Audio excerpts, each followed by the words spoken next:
अच्छा, हर फैमिली में ना कुछ लोग इस तरह के जरूर होते हैं जो कि आपके हर काम में कीड़े निकालते हैं, पब्लिक में आप पे एम्बैरेसिंग कमेंट्स करते हैं, कंपेयर करते हैं, भाई आपकी हाइट तो इतनी छोटी है, आपके बच्चे का रंग इतना काला क्यों है, आपके बच्चे के बाल इतने हल्के क्यों हैं। और जब आप गुस्सा कर जाते हैं तो इन रिटर्न कहते हैं हम तो ऐसे ही बात कर रहे थे, मैंने तो ऐसे ही मजाक में कहा था।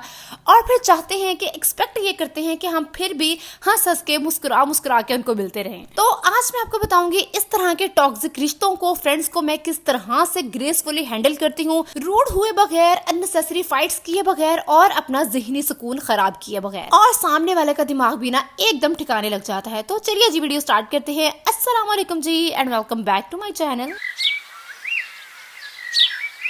अच्छा, तो आज का व्लॉग भी स्टार्ट हो रहा है सुबह सवेरे से। सुबह उठते साथ ही अल्लाह पाक का ढेर शुक्र अदा किया कि अल्लाह पाक ने जिंदगी में ना एक दिन और देखना नसीब किया।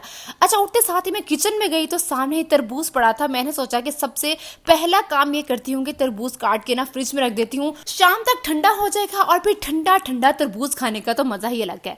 अच्छा, आजकल ना इंस्टाग्राम पे इतनी रील्स वायरल हो रही हैं कि भाई आप अपने तरबूज पे कॉटन पे विनेगर लगा के फेर के देखो तो उसका अगर रंग निकल रहा है तो वो तरबूज जो है उन्होंने फेक उसको रंग दिया हुआ है। और अगर आप तरबूज को पानी में डिप करके देखोगे, बबल्स निकलेंगे, तो उस तरबूज की वजह से काफी ज्यादा हेल्थ इश्यूज हो रहे हैं।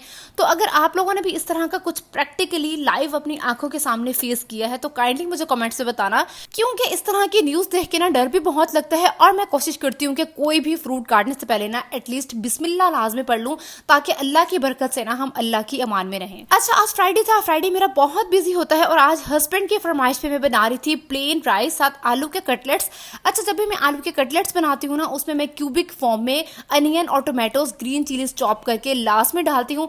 इसके साथ मैं रायता बनाती हूँ, उसके अंदर भी सलाद मोटा मोटा कट करके डालती हूँ। गर्मियों में ना आप लोग रायते के अंदर इस तरह से क्यूबिक फॉर्म में कचूमर सलाद बना के मिक्स करके देखो, इतना मजे का लगता है। और जब आप आलू के कटलेट्स खाते हो और क्रंची क्रंची सी वेजिस मुंह में आती है ना तो इट फील्स अमेजिंग। अच्छा, जब मैं किचन में काम कर रही थी ना तो माजी की एक याद मेरे जहन में आई। छोटे होते ना मैंने एक दफा शॉकिंग पिंक कलर का ड्रेस पहन लिया और मेरा कलर भी सांवला हुआ करता था। अभी भी मेरा कलर सांवला ही है, लेकिन आई am proud of my colour. तब कॉन्फिडेंस इतना नहीं होता था और एक रिलेटिव ने कमेंट किया कि तुम्हारा कलर सांवला है तो तुम पे कुछ चजता नहीं है, इतना ज्यादा उठता नहीं है। और तब मैं 3-4 क्लास में थी, इतना ज्यादा कॉम्प्लेक्स में चली गई। हमारी माएँ भी तब मासूम सी होती थी, उन्हें भी इतना लड़ना झगड़ना नहीं आता होता था।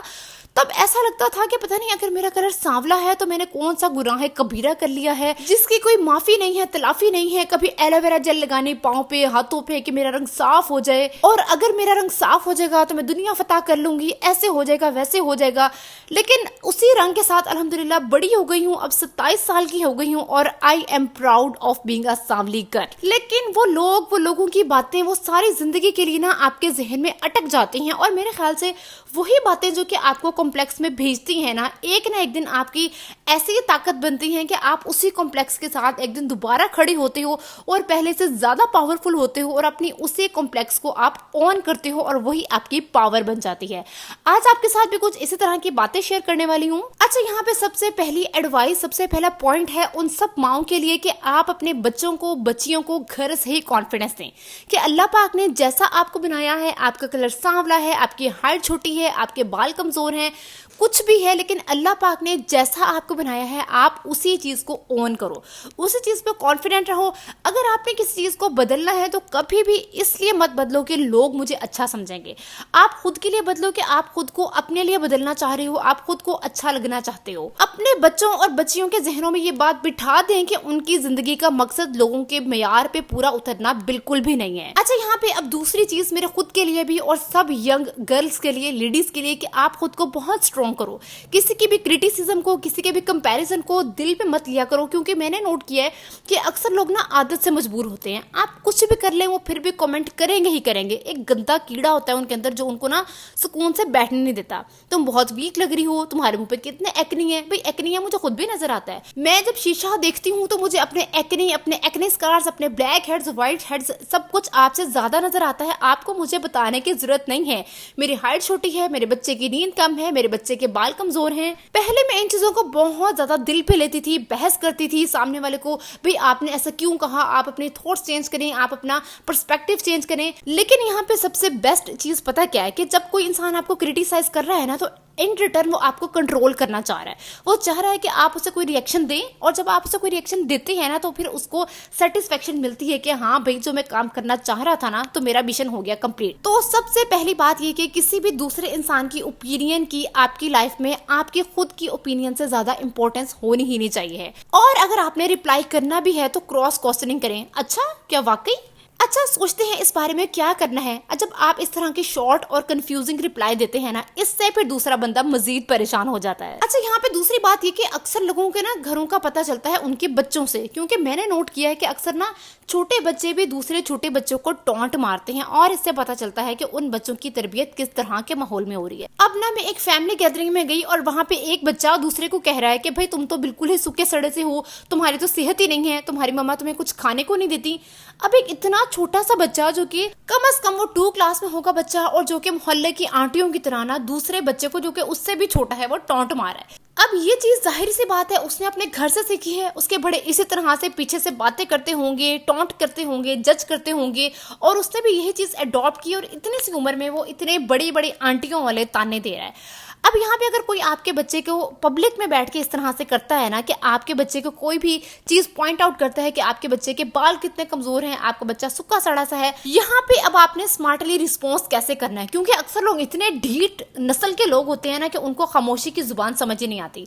अब यहाँ पे आपने फटाफट से ना उनके बच्चे की कोई ना कोई चीज फौरन से चूज कर लेनी है कि मैंने इसके ऊपर वार करना है। अब आप उस बच्चे को कहें, स्पेशली उसकी माँ के सामने, कि बच्चे अगर आपको कोई कहे कि आप तो इतने मोटे सांड हो, तो आप तो यही सोचोगे ना कि जो बच्चा मुझे टॉन्ट कर रहा है उसकी माँ ने उसकी तरबियत ही सही नहीं की है, उसकी माँ ने उसको बोलने की तमीज ही नहीं सिखाई है।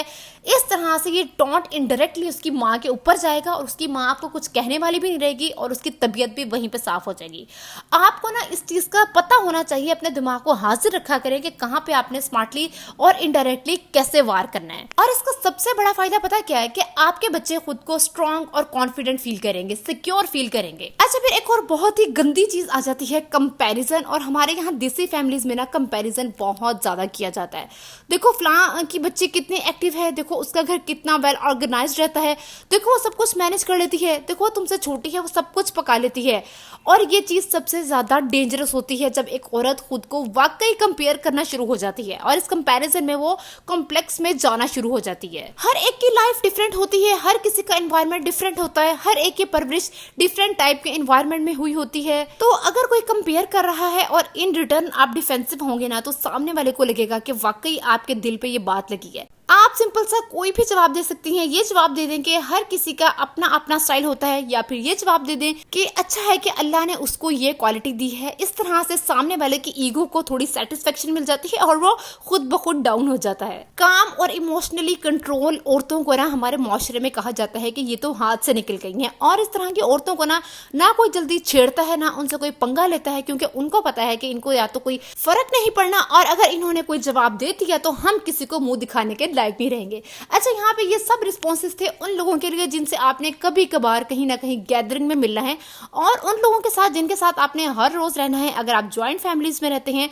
तो वहां पे बाउंड्रीज सेट करना बहुत जरूरी है, बाउंड्रीज विदाउट डिसरिस्पेक्ट, क्योंकि हर रोज आपने उठना है, बैठना है, आपके बच्चों ने उसी एनवायरनमेंट में परवरिश पानी है, तो वहां पे बाउंड्रीज सेट करना बहुत जरूरी है, खुद के लिए भी और आपके बच्चों के लिए भी। देखिए, ग्रेसफुल होना, ग्रेसफुली जवाब देने का मतलब ये नहीं है कि आप सब कुछ टॉलरेट करेंगे, हर जगह पे चुप रहेंगे। अगर कोई बार बार आपको डिसरिस्पेक्ट करता है, आपको कंट्रोल करने की कोशिश करता है, तो डिस्टेंस बनाना भी बहुत जरूरी होता है।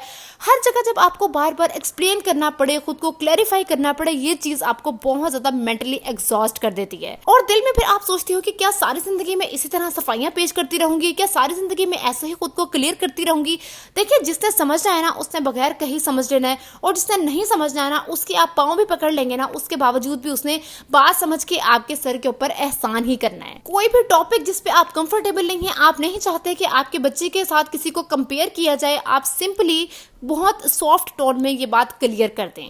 कि मैं इस टॉपिक पे कंफर्टेबल नहीं हूँ, मैं इस टॉपिक पे बात नहीं करना चाहती हूँ। काइंडली मेरे बच्चे को इस तरह से कंपेयर ना किया जाए, इससे उसके कॉम्प्लेक्स में जाने का खतरा है और मैं अपने बच्चे की जहनी हालत पे बिल्कुल भी कॉम्प्रोमाइज़ नहीं कर सकती। देखिए, एक चीज़ मैंने सीखी है कि आप लोगों को कंट्रोल नहीं कर सकते हो, ना आप लोगों के रिएक्शन को कंट्रोल कर सकते हो, ना उनके एक्शंस को, ना उनकी थॉट्स को, ना उनकी टॉक्सिक जुबानों को, ना उनके तानों को, कंपैरिजन को। आप कंट्रोल कर सकते हो खुद को और खुद के रिएक्शंस को, और आप खुद को जिस तरह से कंट्रोल करोगे यही सबसे ज़्यादा डिपेंड करता है कि सामने वाले ने आपको डील कैसे करना है। आप सामने वाले को कितनी इजाज़त दे रहे हो आपको मेंटली एग्जॉस्ट करने की, आपको मेंटली डिस्टर्ब करने की, आपको डिसरिस्पेक्ट करने की। देखिए, जिंदगी में ना मिलना जुलना सबसे रखें, लेकिन इस बात का ध्यान रखें कि कौन सा इंसान आपकी जिंदगी में कौन सा दर्जा डिजर्व करता है, किस इंसान को किस लेवल पे रखना है। इससे आपकी जिंदगी में सुकून आ जाएगा। बस ऐसे ही सीखते रहें, खुद को मजबूत बनाते रहें। मैं भी सीख रही हूँ, आप लोगों से भी सीख रही हूँ और आप लोगों को सिखा भी रही हूँ। मुझे भी कमेंट्स में इससे भी बेहतर अगर किसी के पास आइडियाज हैं तो लाजमी शेयर कीजिएगा। मिलते हैं जी नई वीडियो में। अल्लाह हाफिज।